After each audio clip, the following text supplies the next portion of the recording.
Page. আর আজকে আমরা যাচ্ছি রাখি কিনতে। কালকে যেহেতু রাখি পূর্ণিমা সেহেতু বাড়িতে একটাও রাখি নেই, তো রাখি তো কিনতেই হবে। আর যাওয়ার টাইমে দেখি যে বৃষ্টি আরম্ভ হয়ে গেছে, একটু পরে ছেড়ে গেছিলো।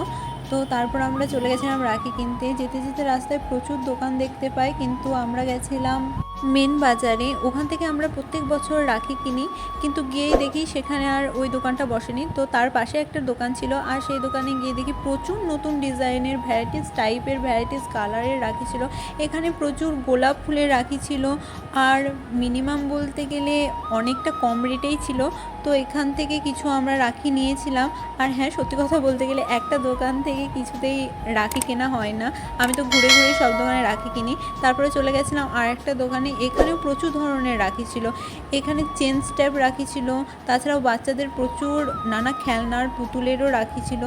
তাছাড়াও এখানে প্রচুর ধরনের কালেকশনের রাখি আসে। এরা খুচরো পাইকারি দোকান, তো এরা সরাসরি কলকাতা থেকেই কালেকশনগুলো নিয়ে আসে। আর এখানে খুবই কম দামে পাওয়া যায়। এখানে মোটামুটি 5 টাকা থেকে 10 টাকার মধ্যে অনেক ভালো রাখি পাওয়া যাবে। ময়ূরের পালক ছিল, তাছাড়া ছোটা ভীম, বেনটেন, মোটু পাতলু সব কিছু টাইপের রাখি ছিল। তারপরে রাখি কিনে বাড়ি ফেরার টাইমেও দেখি যে বৃষ্টি আরম্ভ হয়ে গেছে। আর তারপরে চলে গেছিলাম আমাদের পাড়ার দোকানে। এখানে তো রাখি কেনার জন্য ঢুকতেই হবে।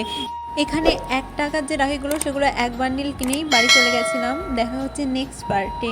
টাটা।